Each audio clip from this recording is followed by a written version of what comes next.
بآواز بلند صلوات اللہم صلی علی محمد وآلہ وسلم۔ آپ کے سامنے جناب قبلہ مولانا عابد حسین عابد صاحب ذکر محمد و آل محمد فرمائیں گے۔ نعرہ تکبیر، نعرہ رسالت، نعرہ رسالت، نعرہ حیدری۔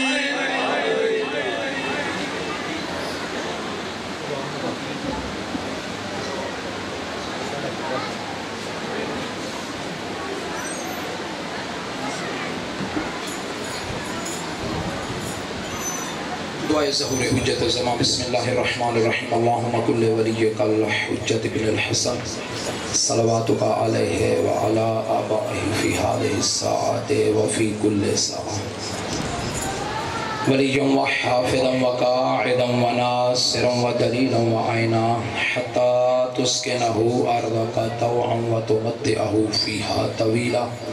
یا رب محمد وآل محمد صلی علی محمد وآل محمد۔ امام کے ظہور کی تعجیل کے لیے صلوات۔ اعوذ باللہ من الشیطان الرجیم۔ بسم اللہ الرحمن الرحیم۔ الحمدللہ غیر مقنوط من رحمتہ ولا مخلوب من نعمتہ ولا مایوس من مغفرتہ ولا مستنقف عن عبادت الذي لا تبرح منه رحمة ولا تفقد له نعمة۔ الصلاة والسلام بالتحیت والإکرام على سید اصل ما في الوجود اختاره من شجرة الانبیاء ومشکات الضیاء وسرة البدحاء ومصابیح الظلم وینابیع الحکمہ الرسول النبی الأمی المکی الہاشمی سیدنا و مولانا ابی القاسم محمد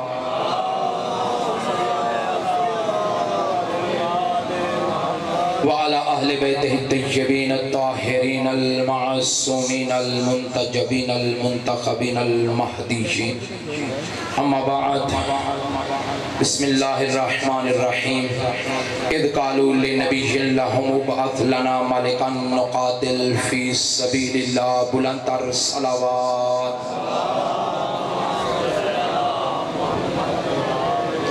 دعا ہے محمد و اہل بیت محمد کا عظیم کریم خالق آپ تمام مومنین و مومنات کا اس مقدس بابرکت اجتماع میں چل کے آیا مالک اپنی بارگاہ جلیلۃ القدر میں قبول اور منظور فرمائے۔ رب العزت تمام احباب کو ہر قدم کے بدلے اجر عظیم عطا فرمائے۔ سوائے غم محمد و اہل بیت محمد کے ذاتی گھریلو دنیاوی غموں سے مالک محفوظ فرمائے۔ رب العزت بانیان صف اعضاء کے رزق عزت وقت میں مال میں اضافہ فرما۔ حاضرین کی بانیان کی شریع دینی دنیاوی دعاوں کو قبول اور منظور فرما۔ پروردگار ہمارے وقت کے امام کے ظہور میں تعجیل فرما۔ دعاوں کی قبولیت کے لیے، مجلس کی روحانیت کے اضافے کے لیے، بیماروں کی شفایابی کے لیے، اپنی اپنی حاجات کی برآوری کے لیے بلند تر صلوات۔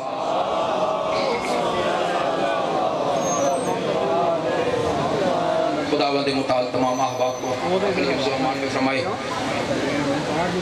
عزیزان، موضوع ہے امامت اور خلافت۔ مذہب شیعہ اثنی عشریہ خیر البریہ کا عقیدہ ایمان ہے کہ جس طرح انبیاء اللہ بناتا ہے، انبیاء کے وسیع وارث جانشین بھی خدا ہی بناتا ہے۔ یہ ہمارا ایمان ہے، ہمارا عقیدہ ہے، اور ہم اپنے عقیدے کا سپیکر پہ بھی بغیر سپیکر کے بھی اظہار کرتے ہیں کہ جس طرح انبیاء علیہ السلام کو خدا منتخب کرتا ہے، انبیاء کے جانشین وارث بھی خدا ہی بناتا ہے۔ جس طرح انبیاء معصوم ہوتے ہیں، اسی طرح انبیاء کے وارث جانشین بھی معصوم ہی ہوتے ہیں۔ یہ ہمارا عقیدہ ہے، یہ ہمارا ایمان ہے، یہ ہمارا نظریہ ہے کہ انبیاء بھی معصوم، ان کے جانشین بھی، انبیاء کو بھی خدا بناتا ہے، جانشین بھی خدا ہی بناتا ہے۔ اب امت کا حق بنتا ہے کہ ہم سے پوچھے کہ ہم نے جو دعویٰ کیا ہے کہ انبیاء کے وارث خدا ہی بناتا ہے، امت کا حق ہے ہم سے پوچھے اس دعوے کی دلیل کیا ہے؟ ہم اپنے اس دعوے کی دلیل قرآن سے دیتے ہیں کہ جس طرح انبیاء اللہ بناتا ہے، ان کے جانشین بھی خدا ہی منتخب کرتا ہے۔ اس کی دلیل قرآن میں دلیل دینے سے پہلے ایک دو سوال کرنا چاہتا ہوں کہ کیا انبیاء کا وارث بنانا اہم ہے کہ نہیں؟ ذہنوں میں سوال رکھیے گا، جواب میں دوں گا، سوچو۔ انبیاء کا جانشین وارث بنانا ضروری ہے کہ نہیں؟ بالکل ضروری ہے۔ اب اگلا سوال یہ ہے کہ کس کے لیے ضروری ہے کہ وہ بنائے؟ بنانے کا حق اللہ نے کس کو دیا ہے؟ یہ بنانے کا حق اللہ نے پاس رکھا ہے یا امت کو دیا ہے؟ یعنی کسی نبی کا جانشین اور وارث بنانا اللہ کا کام ہے یا امت کا حق ہے؟ ہمارے علاوہ جتنے بھی فرقے ہیں انہوں نے یہ کہا کہ اتنا ضروری ہے، اتنا ضروری ہے، سر اٹھائیے گا، اتنا ضروری ہے کہ نبی کا جنازہ چھوڑا جا سکتا ہے، نبی کا جانشین ایک لمحے کے لیے نہیں ہو سکتا کہ اس کی مسند خالی ہو۔ یہ نہیں ہو سکتا کہ نبی کا جانشین ایک لمحے کے لیے بھی نہ ہو، نبی کی مسند کا وارث ایک لمحے کے لیے بھی مسند میں نہ ہو، ایک لمحہ بھی خالی نہیں ہو سکتا۔ نبی کے جانشین سے جنازہ چھوڑا جا سکتا ہے۔ چھوڑے لوگوں نے، جنہوں نے چھوڑو انہوں نے یہی دلیل دی کہ جنازہ ضروری نہیں، نبی کا جانشین ضروری ہے۔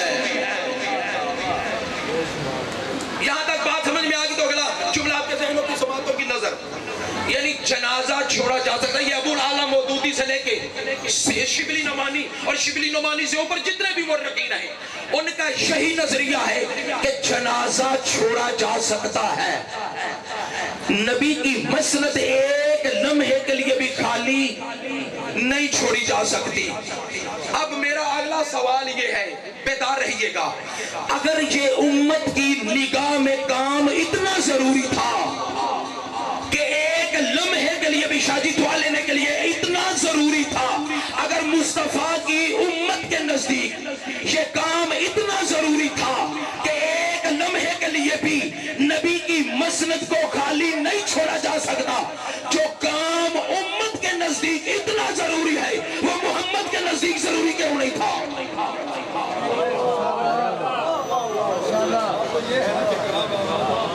بات بے شک نہ دیجیے گا، کم از کم اس عقیدے کو سمجھیے گا۔ بالکل بالخصوص یہ نوجوان نسل جن کو یہ مسئلہ پیش آتا ہے محفلوں میں، مجلسوں میں، بیٹھکوں میں، چوک چوراہوں پہ، یعنی جو کام امت کی نگاہ میں اتنا ضروری ہے کہ جنازہ چھوڑا جا سکتا ہے، نبی کی مسند ایک لمحے کے لیے خالی نہیں، وہ کام مصطفیٰ کی نگاہ میں ضروری کیوں نہیں تھا؟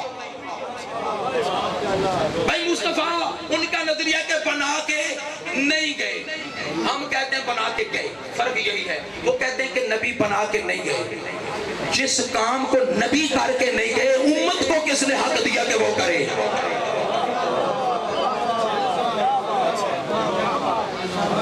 بہت مہربانی، جو کام نبی نے نہیں کیا امت کو کس نے حق دیا کہ وہ کرے؟ اچھا ہم دعویٰ کرتے ہیں کہ جس طرح انبیاء اللہ بناتا ہے ان کے جانشین بھی، دلیل کیا ہے؟ آؤ قرآن سورہ بقرہ آیت کا نمبر ہے 246۔ حضرت اشمعیل نبی ہیں بنی اسرائیل قوم کے، ان کے پاس لوگ مل کے کہ سرکار جالوت نے ہمیں بہت تنگ کر رکھا ہے، آپ مہربانی فرمائیں ہمارے لیے ایسا جانشین معین کریں جس کی قیادت میں رہ کر ہم اللہ کی راہ میں جہاد کر سکیں۔ میں وقت کو ملحوظ رکھتے ہوئے آیات کو چھوڑ رہا ہوں، 246 247 سورہ بقرہ کی آیات میں ترجمہ کر کے گزر رہا ہوں۔ پروردگار کے نبی کی بارگاہ میں سرکار کوئی جانشین معین کریں جس کی قیادت میں اللہ کی راہ میں ہم جہاد کریں. اب جو نبی نے جواب دیا سار اٹھائیے گا. نبی فرماتا ہے اے میرے امتیوں، آپ کو کس نے کہا کہ نبیوں کا جانشین نبی بناتے ہیں؟ یاد رکھنا آج تک کسی نبی کو حق حاصل نہیں وہ اپنا خلیفہ، اپنا جانشین، اپنا وزیر خود بنائے. سننا یاد رکھیے گا، بناتا خدا ہے، دکھاتا مصطفیٰ ہے. کسی نبی کو حق نہیں. البتہ آپ کی درخواست اللہ کی بارگاہ میں پیش کروں گا، جو جواب آئے گا آپ کو بتا دوں گا. حضرت اشمعیل علیہ السلام بنی اسرائیل قوم کے نبی تھے. اللہ کی بارگاہ میں پروردگار میری امت کی حالت جانتا ہے، جو ان کا نظریہ ہے تو جانتا ہے، جو حکم امت کے لیے ہے فرما. آواز پروردگار آئی، اشمعیل ان کو کہہ دو میں نے تمہارے لیے طالوت کو خلیفہ بنا دیا ہے. جب سنا طالوت کا، قالو اَنَّ يَكُونَ لَهُ الْمُلْكُ عَلَيْنَا وَنَحْنُ أَحَقُّ مِنْهُ لَمْ يُؤْتَ سَعَةً مِنَ الْمَالِ. اسے بنا دیا. اب لوگوں کا نظریہ کیا تھا؟ اے حضرت اشمعیل اسے بنا دیا. کسے؟ جس کے پاس دولت ہی نہیں، صبح کی ہے تو شام کی نہیں، شام کی ہے تو صبح کی نہیں، اتنا غریب. اسے بنا دیا جس کے پاس صبح کی ہے شام کی نہیں، شام کی ہے صبح کی نہیں. حضرت اشمعیل نے جو جواب دیا قرآن مقدس میں موجود ہے. کہنے لگے اے میرے امتیوں، تمہارے نزدیک اللہ جسے بناتا ہے اس کے پاس دولت ہونا ضروری ہے؟ نہیں، بلکہ اللہ کا حکم ہے ان اللہ اصطفاہ علیکم وزادہ باسطۃ فی العلم والجسم. یاد رکھنا میرے امتیوں، اللہ جسے نبی کا جانشین بنائے اس کی دولت نہیں دیکھتا، اس میں دو چیزیں دیکھتا ہے، ایک علم دیکھتا ہے، دوسری طاقت دیکھتا ہے.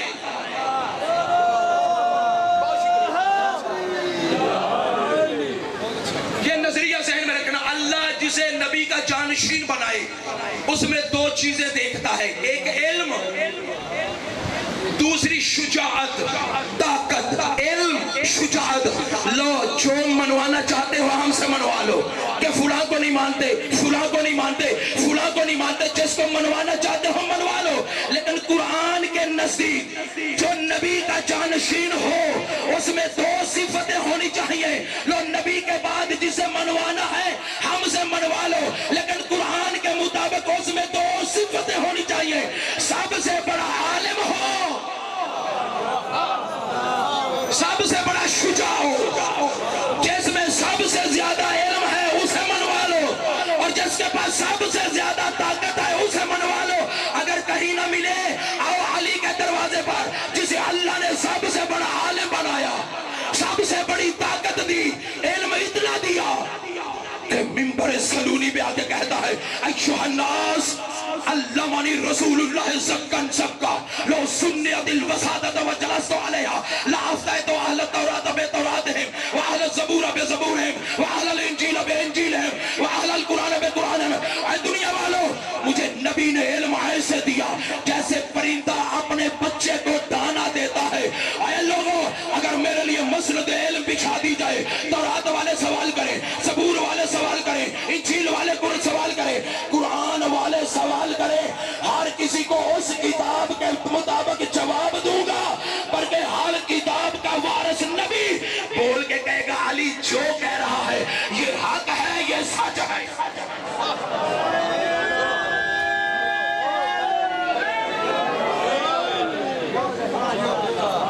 جسے اللہ منتخب کرے دو صفتیں ہونی چاہیے. علم اتنا تھا کہ سلونی کے دعوے، اور طاقت اتنی تھی کہ آسمان سے آواز آتی تھی لا فتح الا علی لا سیف الا ذوالفقار. اس کا ترجمہ کیا ہے؟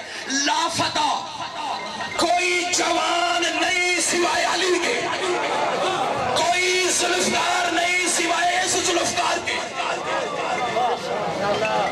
جسے اللہ منتخب کرے اس میں دو صفتیں دیکھتا ہے، ایک علم، دوسری شجاعت، طاقت. یہ کتنا بڑا عالم تھا آپ کے مکتب کا امام امیر المومنین. لوگوں نے اگر سوال کیا تو اس سے بڑا سوال نہیں کیا کہ سرکار میں کیا کھا کے آیا، سرکار میرے گھر میں کیا چھوڑ کے آیا۔ علی اپنی آخری زندگی کے لمحے میں کہتے ہیں جتنا بڑا عالم تھا اتنا بڑا کسی نے سوال نہیں کیا، جتنا بڑا سخی تھا اتنی بڑی خیرات کے لیے میرے سامنے کسی نے سوال نہیں کیا۔ علی یہ حضرت سینے میں لے کے چلے گئے، لوگوں نے پوچھا تو بڑا تیر مارا، میرے ابے کا نام کیا؟ یہ صرف ابن جوزی پہ سوال ہوا تو میرے کہ سرکار پگڑی کے پیچ کتنے ہیں؟ اتنا بڑا عالم سوال نہیں کیا۔ امیر المؤمنین آپ کے مکتب کے پہلے امام کی کیفیت یہ ہے کہ ایک قدم رکاب میں رکھا تھا، دوسرا رکھنا ہی چاہتے تھے۔ یا چند بندے مل کے آئے آزمانے کے لیے، پوچھنے کے لیے نہیں، علم حاصل کرنے کے لیے نہیں، آزمائش کے لیے۔ کیا پتا اس زمانے کے لوگوں کو کہ علی کہتے کسے ہیں؟ آئے جب علی نے ایک قدم رکاب میں رکھا تھا، سار اٹھائیے گا بزرگوں، ایک قدم رکاب میں دوسرا رکھنا ہی چاہتے تھے، یا مل کے آتے کہنے لگے یا علی یہ بتاؤ دین کیا ہے، دین کیا ہے؟ وہ سوچ کے آئے تھے۔ علی گننا شروع کر دیں گے، نماز پڑھنا دین، شیخ صاحب روزہ رکھنا دین، حج کرنا دین، زکات دینا دین، تسبیح پڑھنا دین، کسی کی اچھائی بیان کرنا دین۔ علی گننا شروع کر دیں گے، بے نمازی، بے دینی، چغلی، بے دینی، چوری، شراب، بے دینی، برائی، بے دینی، ان کا ذہن تھا۔ علی گننا شروع کر دیں گے، یہ اچھائی ہے، یہ برائی ہے، کوئی چیز رہ جائے گی ہم کہیں گے یا علی علم لدنی کا دعویٰ بھی کیا ہے، فلاں چیز کا نام آیا نہیں۔ علی والا سر اٹھائیے گا، میں کہوں گا کائنات میں وہ چیز آئی ہی نہیں جسے علی کا علم نہیں۔ علی نے دوسرا قدم رکاب میں رکھا، ان بندوں کو مخاطب ہو کے علی فرماتا سننا، دین پوچھنا چاہتا تو سنو، الدین التعظیم لامر اللہ وشفقت علی خلق اللہ۔ دین یہ ہے کہ اللہ کے ہر حکم کی تعمیل کرو اور اس کی مخلوق پر شفقت کرو، یہی دین ہے۔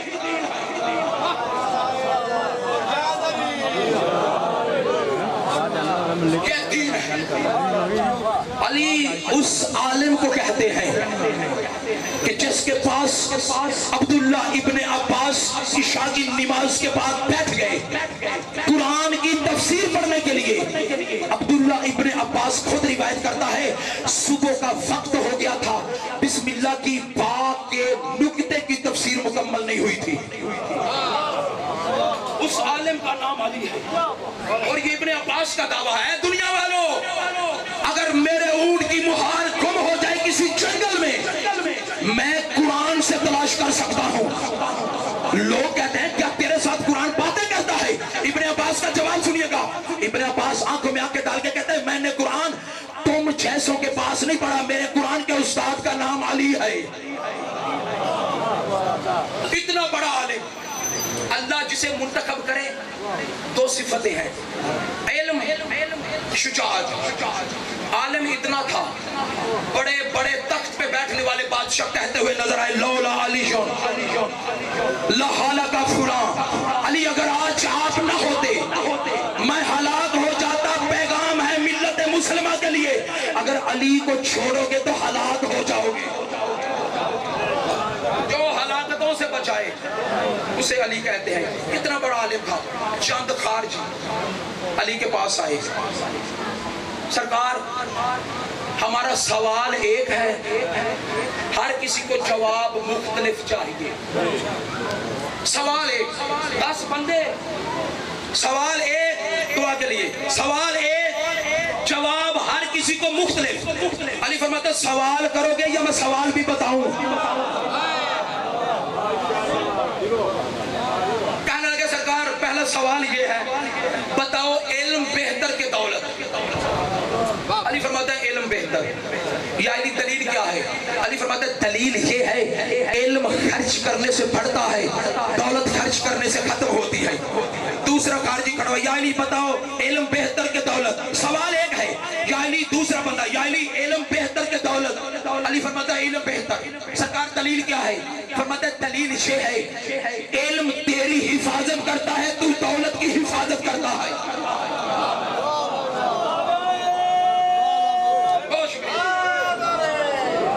تیسرا بندہ کھڑا، یا علی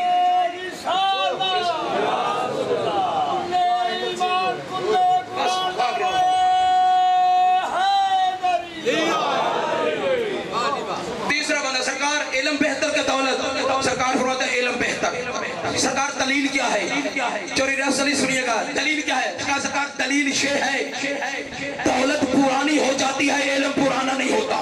چوتھا بندہ ہوتا سرکار علم بہتر کے دولت، علی فرماتا علم بہتر۔ سرکار دلیل کیا ہے؟ فرمایا دلیل یہ ہے دولت کو چور ڈاکوؤں کا خطرہ ہوتا ہے، علم ایسے خطروں سے محفوظ رہتا ہے۔ پنجواں بندہ کھڑا، سرکار علم بہتر کے دولت کا علم بہتر۔ سرکار دلیل کیا ہے؟ فرمایا دلیل یہ ہے علم والے خدا کے نزدیک ہوتے ہیں، دولت والے خدا سے دور ہوتے ہیں۔ چھٹا بندہ سرکار علم بہتر کے دولت کا علم بہتر۔ دلیل کیا ہے؟ کا دلیل یہ ہے کثرت دولت کی وجہ سے دل میں سیاہی پیدا ہوتی ہے، کثرت علم کی وجہ سے لوگ خدا کے نزدیک ہوتے ہیں۔ ساتواں بندہ اٹھا، سرکار علم بہتر کے دولت کا علم بہتر۔ سرکار دلیل کیا ہے؟ فرمایا دلیل یہ ہے اکثر دولت مند دولت کی وجہ سے خدائی دعوے کرتے ہیں، علم والے اللہ کے نزدیک ہوتے ہیں۔ آٹھواں بندہ کھڑا ہوا، علم بہتر کے دولت کا علم بہتر کا دلیل کیا ہے؟ کا کثرت دولت کی وجہ سے لوگوں نے خدائی دعوے کیے، علم والے عاجز ہوتے ہیں۔ نواں بندہ اٹھا، علم بہتر کے دولت کا علم بہتر۔ سرکار دلیل کیا ہے؟ کا دلیل یہ ہے دولت خرچ کرنے سے 1 گنا ثواب، علم خرچ کرنے سے 2 گنا ثواب۔ 10واں بندہ کھڑا ہوا، علم بہتر کے دولت کا علم بہتر۔ دلیل علی فرماتے قیامت والے دن دولت کا حساب ہوگا، علم کا حساب نہیں ہوگا۔ بندے خاموش ہوئے، علی فرماتے سوال کرو، کہتے ہیں علم ختم۔ علی فرماتے مجھے قسم ہے اس ذات کی جس نے مصطفیٰ کو نبی بنایا، مجھے امام بنایا، اگر تم قیامت تک علی پہ ایک سوال کرو، علی ہر کسی کو مختلف جواب دیتا جائے گا۔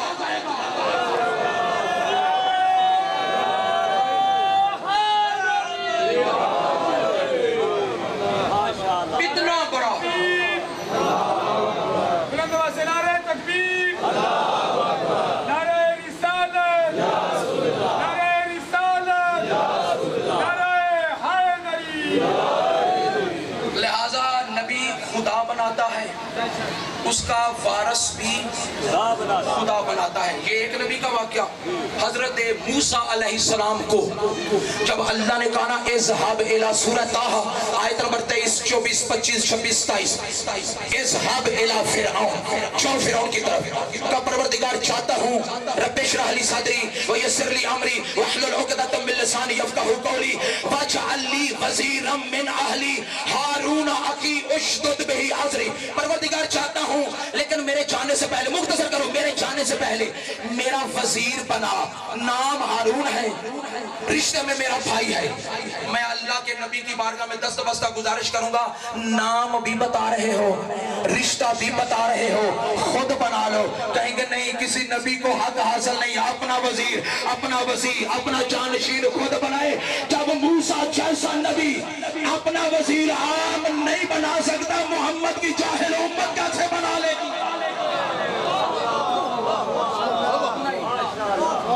جیسے انبیاء معصوم، مکتب اہل بیت کا نظریہ یہ ہے، ویسے ہی انبیاء کا جانشین بھی معصوم۔ جیسے انبیاء اللہ بناتا ہے، ان کا جانشین بھی۔ عزیزو اس گھرانے کو پہچانو، یہ تخت پہ نہ بھی ہوں، یہ پھر بھی وارث منبر ہے۔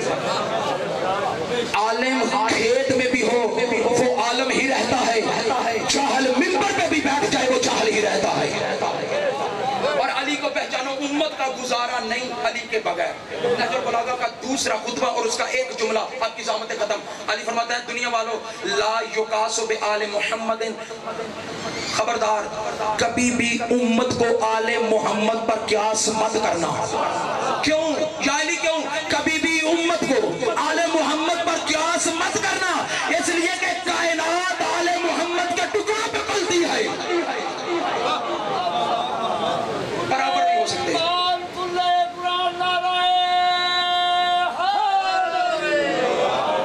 دنیا پہچان لیتی علی و بطول کو، کبھی علی کی بیٹیاں کوفہ و شام کے بازار نہ آتی۔ حج 22 محرم الحرام، آل محمد کا لٹا ہوا قافلہ کوفہ سے شام کی طرف آ رہا ہے۔ عزیزو ایک موڑ ایسا آیا جس نیزے پہ حسین کا سر تھا زمین میں گڑ گیا. جب زمین میں نیزہ گڑ گیا بڑی کوشش کی, نیزہ حسین کے سر والا نیزہ آگے نہیں چل رہا تھا. اب شمر ملعون آیا امام سجاد کے پاس. بس ایک جملہ تکمیل عبادت کے لیے کہنا, چوتھے امام کے پاس خالی ہاتھ نہیں تھا, ملعون کے ہاتھ میں تازیانہ تھا. کہ سجاد اپنے پاپا کے سر سے پوچھ آگے کیوں نہیں پڑھ رہا, نہیں تو میں تیری پشت پہ تاریخ رقم کروں گا.